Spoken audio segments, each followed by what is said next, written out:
Hello, welcome to Conscious Mind Tripping with your host, Audrey Newmont, author of the Mind Trip game, Play Your Way to Conscious Thinking. We're having a bit of a book club going, and this is the 7th episode.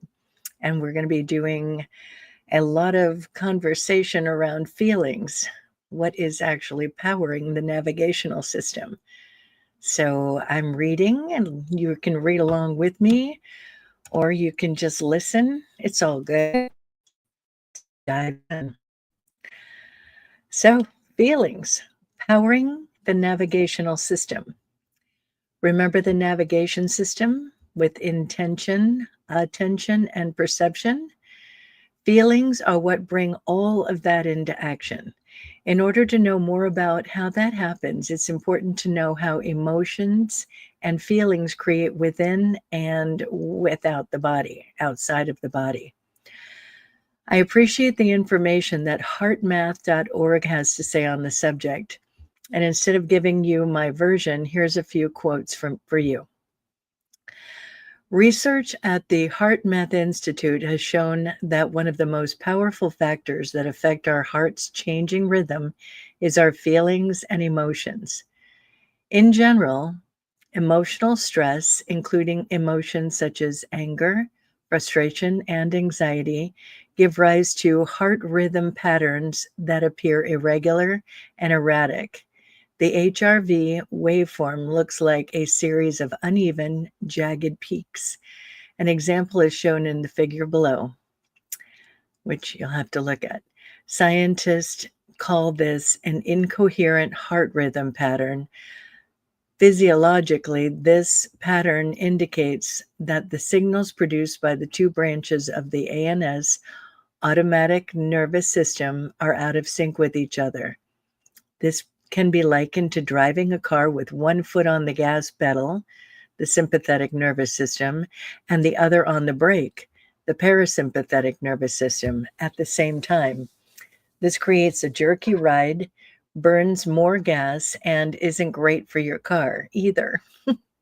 Likewise, the incoherent pattern of physiological activity associated with stressful emotions can cause our body to operate ineffectively, depleting our energy, and it produces extra wear and tear on our whole system.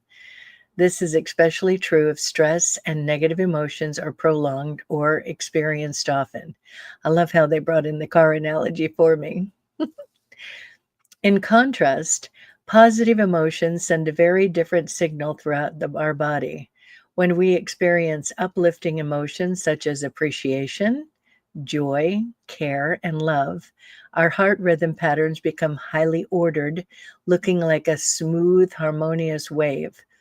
This is called a coherent heart rhythm pattern.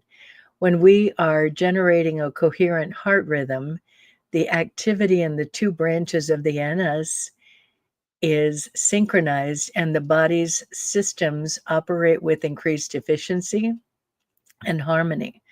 It's no wonder that positive emotions feel so good. They actually help our body's systems synchronize and work better. This is all from the HeartMath Institute of Science.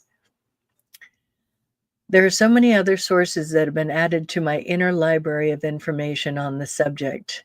HeartMath.org is a well-founded starting point to learn on the subject.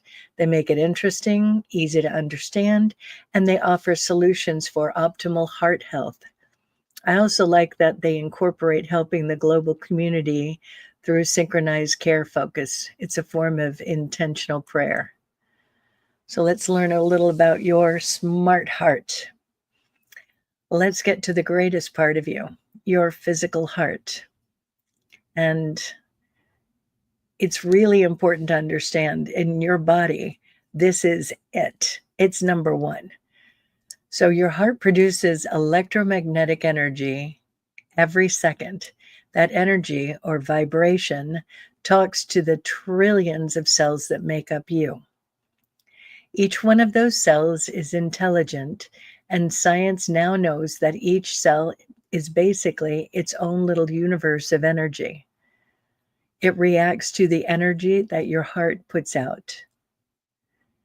The heart and body hold in memory all the feelings that we have ever felt, and it is our job to recognize those feelings and put the painful ones to rest, learn from the hurt, and use that information to recognize the unconscious beliefs that we harbor.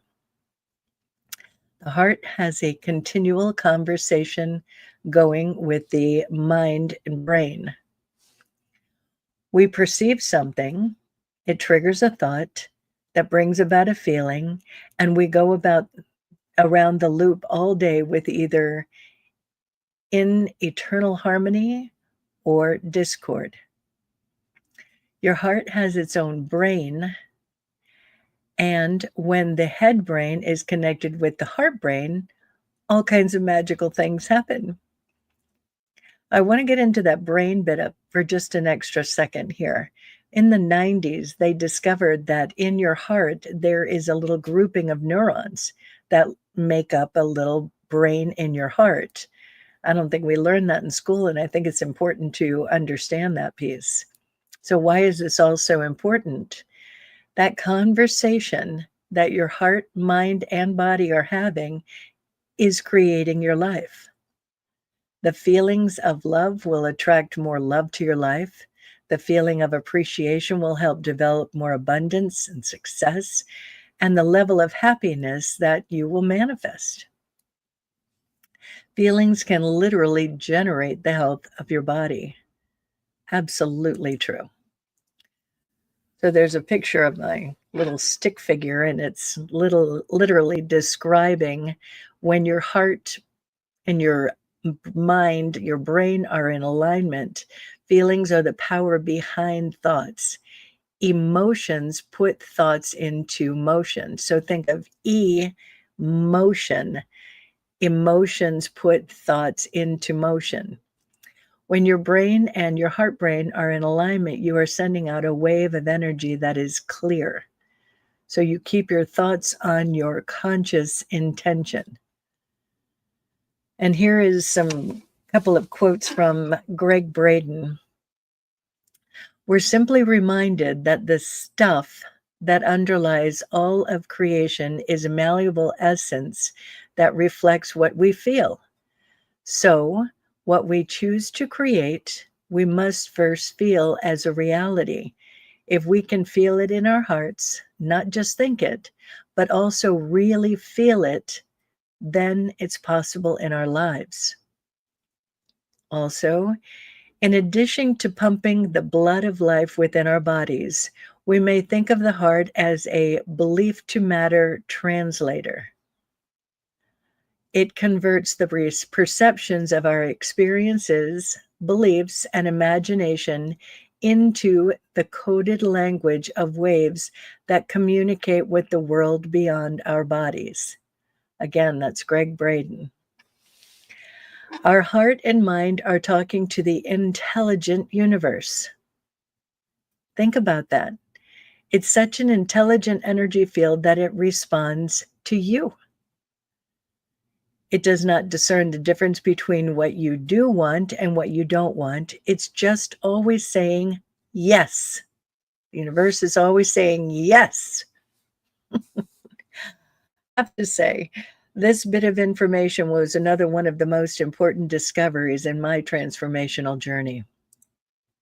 To put it simply, when your heart and mind are in alignment, you are consciously creating, driving with intention, and more apt to hit the destination. When you are out of alignment, wanting great things but feeling despair and hopeless, you will be more prone to take those detours, the ones that lead to rocky roads. The vibrational feelings that your heart is putting out are programming into your intelligent navigational system. So thinking plus feeling love equals boundless destinations. Thinking and feeling fear equals nightmare destinations. Here's a quote from Paul Selig. When you are aligned to fear, that becomes your truth. You know yourself through that fear and you blame yourself unknowingly for its wake, and that creates more difficulty. So now I'm on, that was Paul. So when you feel fear, you create from fear and you move into unconscious consequences. When you feel your power of love and create from intention, you're more inclined to manifest your desired destination. We all experience what I call fear, false evidence appearing real. Feelings. So fear feelings, false evidence appearing real. Many people may not admit it even to themselves. I just cannot express enough how many people I've worked with who have shut down their feelings to the point of a deep depression or addiction issues. Sometimes, as the feelings are pushed down, it's too much to deal with, and drugs or alcohol are a form of anesthetizing ourselves to the hurt. I genuinely believe that one of the biggest lessons we can teach our children is how to be with our feelings in a constructive way, to communicate and to work through the traumas that life will present. We are destined to feel, where we are designed to feel challenging feelings. It's a part of our warning system to let us know that there is something to be aware of. Interesting to know, we are not designed to live in fear all day, every day. As you look at the effects on our bodies, you will see why it's important to understand what's happening inside the body when fear takes over. So these are bullet points. When you feel fear feelings, the amygdala, a small control center in your brain, will send a signal to your autonomic nervous system. This sends a message to your body that will affect your heart rate, blood pressure, digestion and elimination, and even your sexual arousal. Your breathing will quicken. Then, stress hormones such as adrenaline and cortisol get released. This creates a lot of energy moving inside your body. The blood and energy then flow away from your heart center and toward the extremities, your arms and legs, then get ready for action, moving you into the fight-flight mode. Ultimately, this causes the brain to shut down as the body prepares for action. The brain center for reasoning and judgment becomes impaired when the that's a word for me to pronounce, amygdala senses fear, so thinking about the next move in crisis can be extremely hard to do. You even experience a sensation of time slowing down, feeling like you have tunnel vision or that what's happening isn't real. These symptoms can make it hard to stay grounded, centered, and focused in a dangerous situation. Your body was designed to do all this to save your life in a moment of terror. The problem is that now most of us are living in a continual state of fear. Our bodies are tired, worn out, and not equipped to deal with the constant physical demands of fear feelings. This continual bombardment will greatly affect your health and the positive movement of your life going forward if not checked. So, what's fear got to do with it? We've been taught what to fear. From when we were young, we learned that certain things were all right and many things were not. Remember, we were in the back seat and learning everything from the people around us. We did not come into this lifetime afraid of anything. We learned to be frightened of doing something wrong. We might get beaten. Scared of the water. We might drown or get eaten by sharks. Fearful of the dark. There might be something out there that will hurt us. Afraid of running too fast. We might fall and get hurt. Terrified of the world ending. Apocalypse type of stuff. I might not live till 30. Afraid of loving. They may leave and break my heart. Terrified of death, going to hell, or the void of nothingness. I want you to take a minute and think of any of those kind of thoughts that you might have been raised with, taken on in your life. We also learn to be afraid of other people, be afraid of strangers. Do not talk to people you don't know. We've been taught that there's people out there that want to hurt you.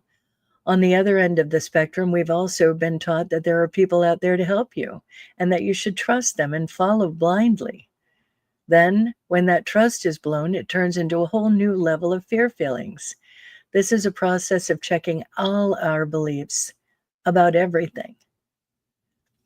Don't get me wrong, there are people out there that do want to harm other people, but we don't have to be afraid ahead of time that people are going to hurt us. When you envision the possible scenario ahead of time and imagine from fearful thoughts, you are plugging in an unconscious program to the navigation.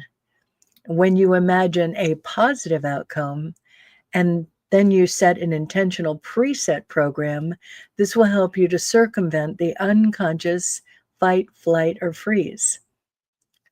Freezing when someone might want to hurt you is not the best option. If it happens that you do find yourself in a situation where someone wants to do harm, you certainly should be conscious. Use your intuition and your senses to be aware if danger is approaching. Many times on my solitude camping trips, I notice my environment and check to see if there is any reason to be afraid. In those moments, I check myself ahead of anything happening and imagine what I would do to keep myself safe. That way, my fight, flight, or freeze is already set on my actions. Being consciously prepared is much safer than being afraid. People think things like, I don't want to lose my job. I really don't want to get cancer. I'm too old. I won't find a good partner for me at this age, and so on. And then they're surprised when it happens. You know this is true. We have seen it all happen to ourselves and others all the time. A big part of this process is to train yourself to recognize when these unconscious future predictions come up and be able to take another road in your mind. We don't have to look into the future and imagine all the possibilities that could possibly happen in your life. Someone might hurt you. You might lose your job. You might get too fat or you might get ill. On your conscious road trip, take things as they come and focus your full attention on what solutions and tools you can apply. Reroute and get back on the road that has your intention attached to it. I laughed at that point because I've talked with people for my entire life. And it's just no accident when things happen. You see somebody every month and it's like, I hate my job, I hate my job, I hate my job. They come in and it's like, I lost my job. Well, yeah, you kept telling the universe you hate it. You shouldn't be in something you hate. Same thing with relationships and all kinds of things. I mean, I see it all the time. So when my clients come here and we're being constructive about it, it's amazing the difference that happens. Let's get back to the book. Connect, navigate with feelings. Many of us have a disconnect with our emotions and feelings. I know for myself that I pushed down, hid from, and ignored my feelings to such an extent that it took years to allow them to the surface so that I could deal with them, especially anger, hurt, loneliness, and feeling ashamed. In my world growing up, these things were not to be discussed. It simply was not all right to express my pain. If I was angry, my mother would have told me that she would give me something to be angry about, and that meant a serious spanking with anything she could find.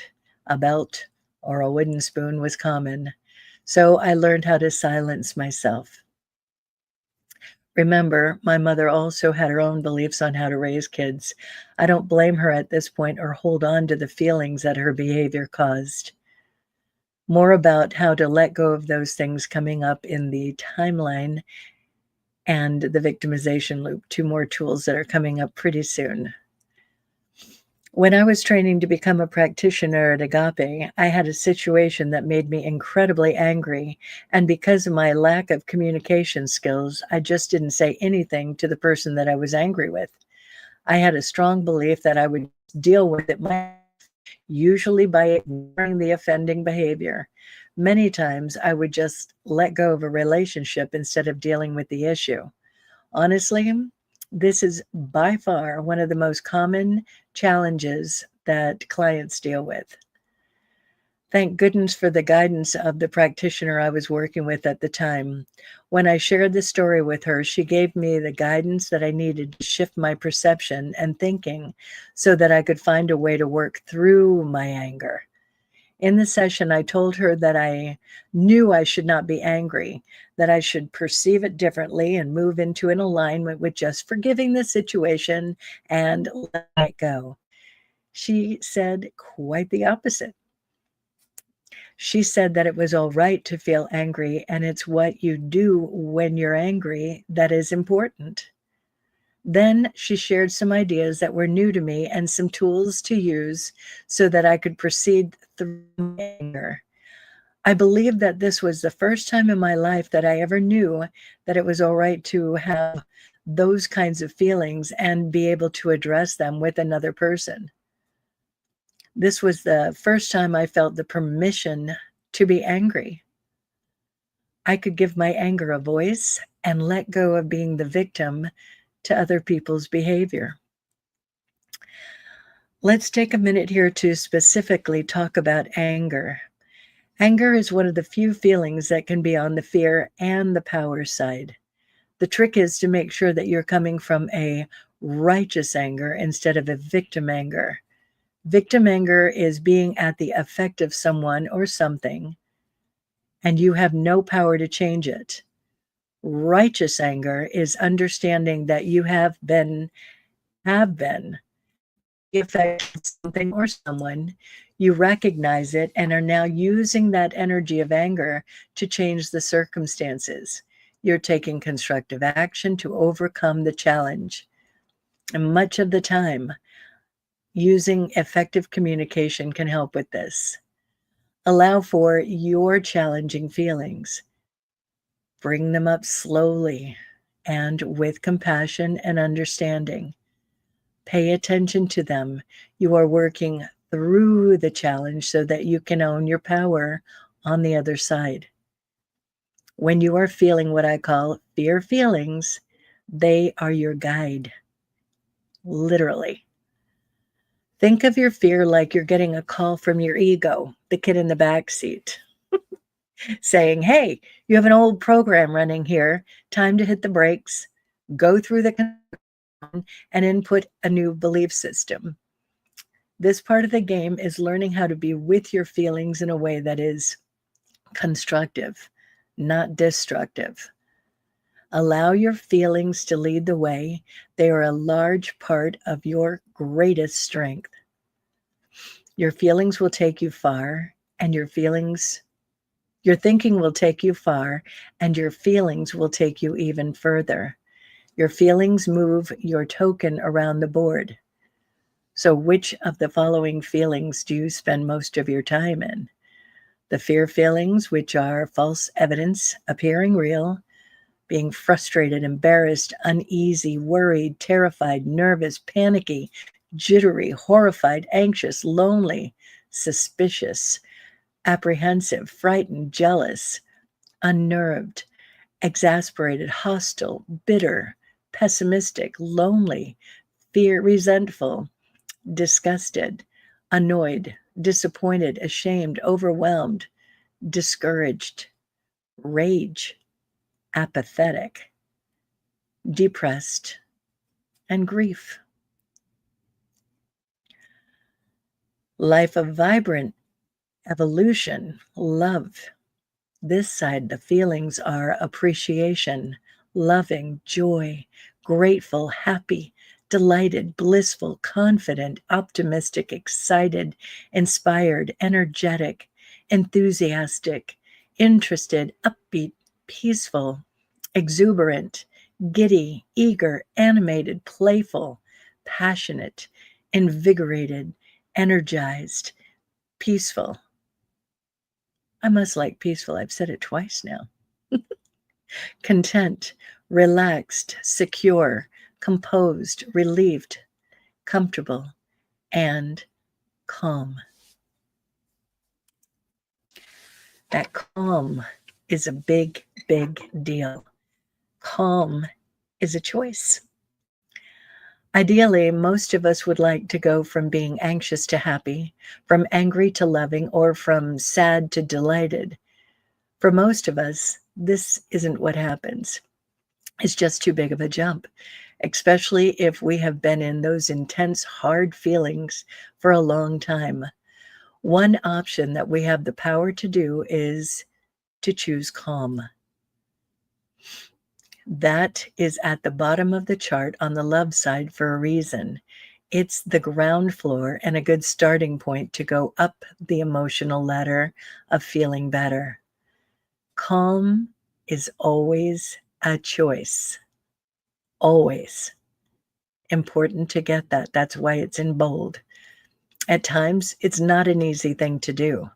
I get it. In the midst of chaos, our natural response is to be stressed, angry, and so on.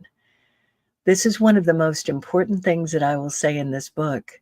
The more we make the choice to be present and focus on being calm, the easier it is to get to solutions. One more thing about being calm. It must be authentic. You can't just say, I'm calm, and then there you have it. You must be in the feeling of calm, heart rate down, breath rate down, muscles more relaxed, feeling leveled out. Too many times I see people saying that they are calm when clearly they are presenting all their body language that they are presenting in their body language that they are far from the kingdom of calm. Just saying it doesn't make it so. Be aware of your body language. You may be fooling yourself. These are some of the many reasons to begin the practice of choosing calm. The more we choose calm, the more ingrained we make that feeling as our new habit, our normal homeostasis. When we are in a calm state, all the prior symptoms of fear feelings are almost the opposite.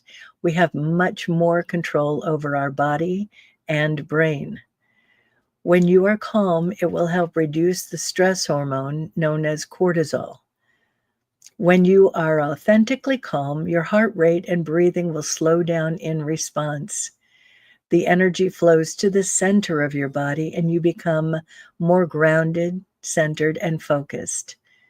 You will create more dopamine and serotonin instead of adrenaline. Your thinking becomes more clear, focused, and expansive. As you own your ability to choose calm, the more life is aligned emotionally, the more physically healthy and in time happier. So here's an exercise for creating deeper calm. I find in my own moments that I need a calm timeout. I find a quiet place to realign. Sometimes it's easy and I just shut the door to my room or office, but other times I might be in the midst of too many people, so my car, the bathroom, or a walk around the block can be helpful. Once I'm in a calmer environment, I focus on what I can to bring me back to a calmer state. My number one go-to is always starting by focusing on my breath. Breathing is always a great place to start to bring your body to a state of focused calm. Your body is naturally designed to have the breath bring back balance. There is a method to breathing exercise, and at first you will want to focus on the details of this process. Then over time, this will be a natural automatic response to stress, fear, and anxiety, and all those other fun fear feelings. Get yourself in as comfortable a position as possible and focus on your breathing. With each breath in, you are being present in the now moment, acknowledging I'm breathing in calm and allowing for the feeling of relaxed calm to be present in your physical body. With each breath out, you are being present in the now moment, letting go of the attention on the problem and releasing the tension in the body. So these are things to add to the breathing exercise. You may want to listen to soothing music or sounds that help with unwinding. I have meditations on my website, and one of them is called Calm is a Choice. And there are many other sources of calm meditations. So add to the mix some aromatherapy. There may be oils that can be beneficial. I really like lavender, rose, and vanilla. Another thing to do is to ask support from someone who will help ground and center you. And remember your intention for being calm. I choose calm so that I can think more clearly and focus on my solutions. So you hold that as a mantra.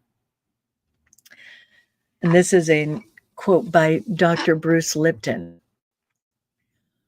When your mind is in a state of love, your brain releases hormones such as oxytocin, that's the love hormone, serotonin, which causes the body to be calm and supports maintenance of the body's tissues and organs, and growth hormone, which generates the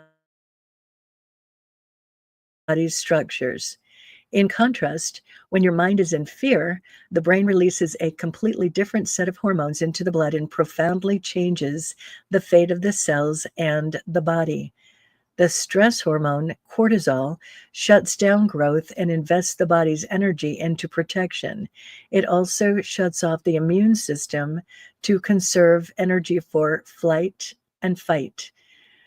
Stress also causes the release of both here's another one of these words pronounced norepinephrine, that suppresses body maintenance, and histamine, which engages defense mechanisms. Your mind is the chemist. The words you say in your mind release the chemistry. Again, Dr. Bruce Lipton. So I'm going to stop this segment here, and the next segment we're going into is Fear into Power. This is the number one tool. So now you've learned a lot about your mind, about your body, about how your feelings create. This next segment is where we're going to put all the things together and the tools are in play. So thank you for joining me again, and feel free to share with your friends, and I will see you in the next video. Goodbye for now.